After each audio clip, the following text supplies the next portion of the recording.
On June 30th, my sister decided to make the incorrect choices in episode 1 of season 1 of The Walking Dead games, and for that her face will be mutilated further than necessary.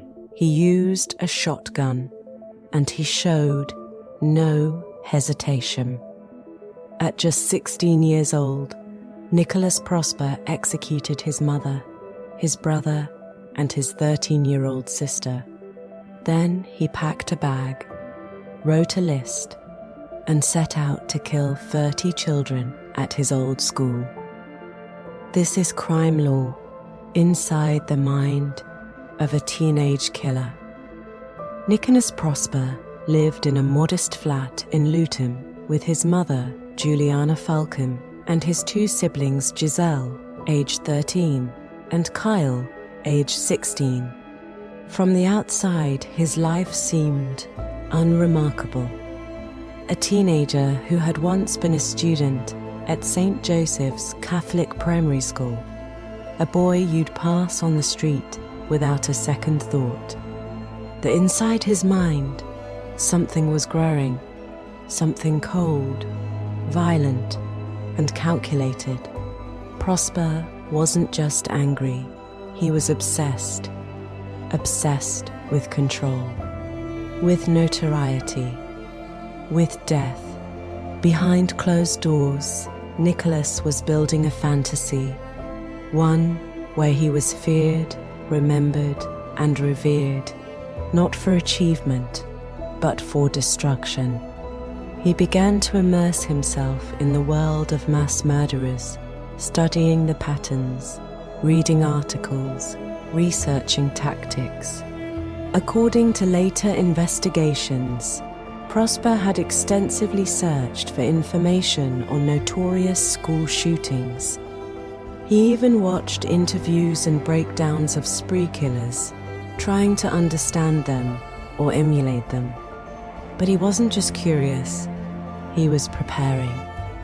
At some point in 2023, he began writing out a plan, a target, a statement. He compiled a kill list, a chilling document with 30 names, mostly children, from his former school. He identified the entrances and exits of the building. He studied firearm access. He wasn't fantasizing, he was strategizing. By the time he turned 19, Nicholas had mentally crossed a line. The plan had become a promise. And his first targets weren't strangers. They were the people who raised him, the ones who loved him most. Juliana, his mother, worked hard to provide for her children. She had no idea her own son was planning to kill her. Giselle, just 13 years old, loved school and pop music. Kyle, 16, shared a room with Nicholas growing up. The bond between them was real. But none of that mattered to Nicholas. His mind had grown detached from emotion, logic, morality. He believed their deaths were simply steps in his mission. And in the early hours of September the 13th, 2024, that mission began.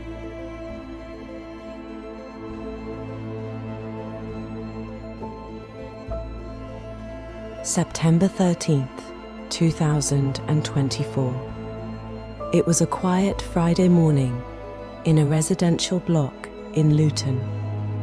Inside the flat on Ashburnham Road, a plan long imagined was unfolding in reality. 19-year-old Nicholas Prosper woke up knowing what he was about to do. He armed himself with a legally unregistered shotgun, loaded and ready. According to police reports, Prosper had obtained it through a dark web connection, and he had modified it to ensure it would cause the most damage. There was no warning, no argument, just execution. His first victim was his 48-year-old mother, Juliana Falcon. Investigators believe she was shot in the hallway, possibly while preparing for her day. Then, Nicholas moved through the home calmly, methodically. His 13-year-old sister, Giselle, likely heard the blast. She tried to hide, but Prosper found her. He shot and killed her in the living room. His 16-year-old brother, Kyle, attempted to defend himself. There are signs of a struggle in the kitchen, shattered dishes, broken furniture, but ultimately, Nicholas overpowered and killed him as well. Within minutes, the 3 members of his family, a mother and 2 teenage children, were dead. Nicholas then gathered his weapons and his notebook, where he had listed the names of 30 schoolchildren he planned to target next. These were not random names. Many of them were students at St. Joseph's Catholic Primary School, where Prosper had once been enrolled. He wrote out the tactical plan to arrive during school hours and carry out what he hoped would be Britain's most devastating school massacre. Hello, police. What's the emergency? Hiya, yeah. Sorry, I'm a bit rattled. Upstairs, just gone up to knock on the door, sorry. I heard a massive bang, sounded like a gunshot. By the time the first emergency call came in, it was already too late for Juliana Falcon and her 2 children, Giselle and Kyle. The scene police officers walked into on the morning of September the 13th, 2024, was nothing short of horrifying. 3 family members dead, multiple rooms disturbed, the air thick with silence and confusion. But as investigators moved through the flat, they began to uncover something even more sinister, signs that the killings weren't the end, but a beginning. During the initial search of the flat, detectives found a number of highly concerning items. A. Mission list 5 targets, the first marked family, already ticked off. A notebook containing violent fantasies and what appeared to be step-by-step plans for a larger attack. Maps and route drawings referencing St. Joseph's Catholic Primary School, where Nicholas had once been a pupil. 33 shotgun cartridges, some scattered across the floor, others packed into a bag. Clothing and gear that investigators believed he intended to use to carry out the next stage of his plan. The detectives were stunned. This wasn't a heat-of-the-moment family tragedy. This was a blueprint for mass murder. Say anything, but it may harm your defence if you do not mention, when questioned, subject to later on in court. Anything you do say may be given as evidence. What road are we on? Birmingham Road. 426, priority. Birmingham Road, I think we've got the offender. It's not murder. Yes, we've got a male here, he's presented himself murder. to us. Can we just get... Nicholas Prosper was arrested just outside the vicinity of the school, not far from the family home. Officers later testified that he was calm, cooperative, and eerily emotionless at the moment of arrest. There was no chase, no fight, no resistance, just silence. As they took him into custody, officers retrieved his backpack. Inside was the weapon, the ammo, and the notes, names of children, sketches, and tactical instructions. A detective later described the arrest as like detaining someone who had just finished doing their homework collected, like it was routine. Once in custody, Nicholas was questioned extensively. It quickly became clear to investigators that this was no moment of rage. This was a premeditated, methodical plan. he showed no remorse, no grief. In fact, officers reported that he spoke about the murders and planned massacre with detachment almost clinical in his tone. He admitted that killing his mother, sister, and brother was necessary to move on to his true objective. One senior officer revealed he wanted to make history. He wanted to be talked about in the same sentence as some of the worst school shooters in history. Possession of a firearm and possession of a bladed article, okay?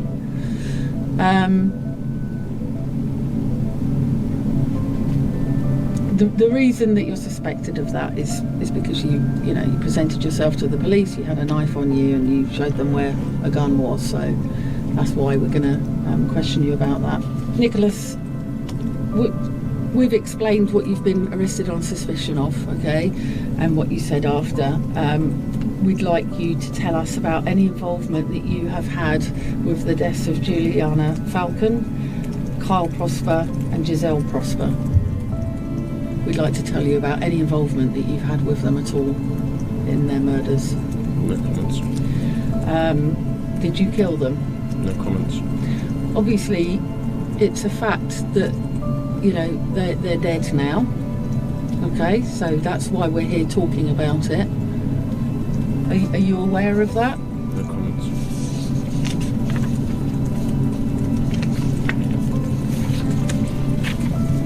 Okay.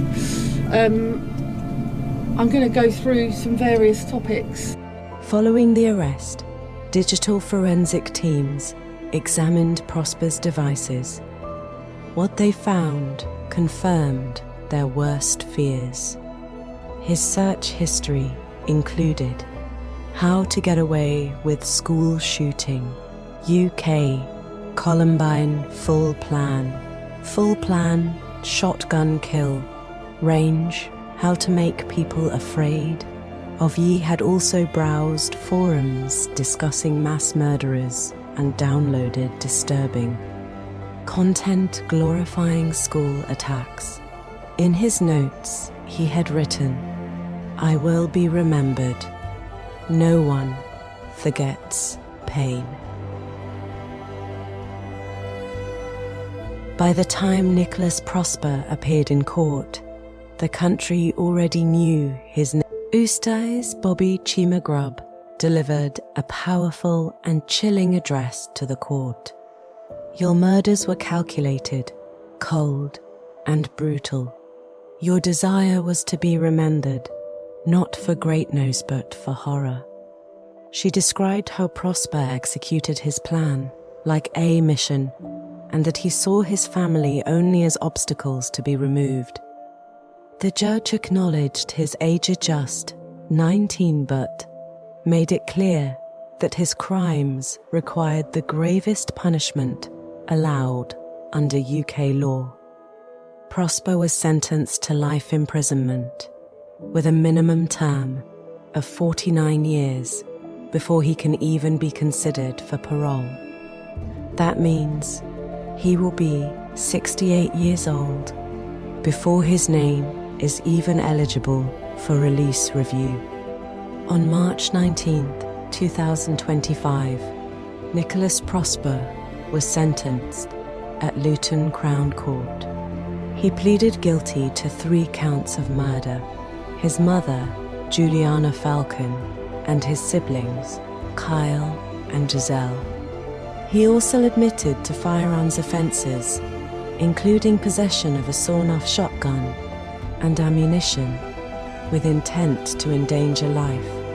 In court, Prosper stood emotionless as the judge described the details of his crimes. No tears, no apology, no sign of remorse. According to prosecutors, he had planned to kill at least 30 children at his former primary school.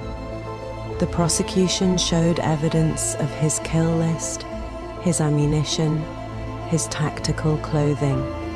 The most haunting quote from his seized notes read, "I will be remembered. No one forgets pain. Juliana Falcon, Kyle, and Giselle are gone. That in many ways, their lives and deaths may have saved others. It was Juliana's final confrontation with her son that disrupted his plan.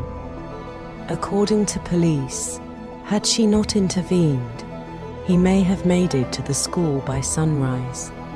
She died fighting, and in doing so, she may have stopped a massacre. A memorial now stands outside the family's home in Luton. 3 candles, 3 names, a quiet reminder of how close we came to losing even more. 3 lives were lost: a mother, a brother, a sister. But if Nicholas Prosper hadn't been stopped, many more names might have followed. This case isn't just about the murderettes, about what nearly happened. It's about a system that missed the signs.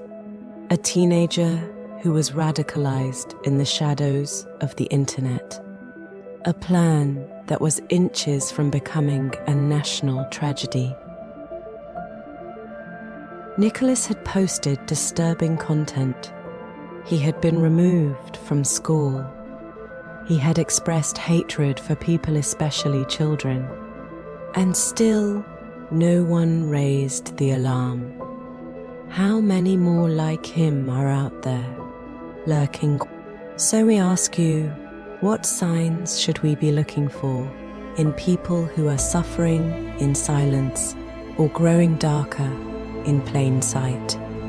Can violent tendencies always be seen before it's too late?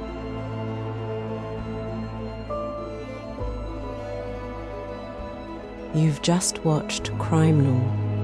If you find this story interesting, share it. If you have thoughts, leave them below. And if you want more stories that ask the hard questions, subscribe. New documentaries every week. This is CrimeLure. Lured by crime, captivated by truth.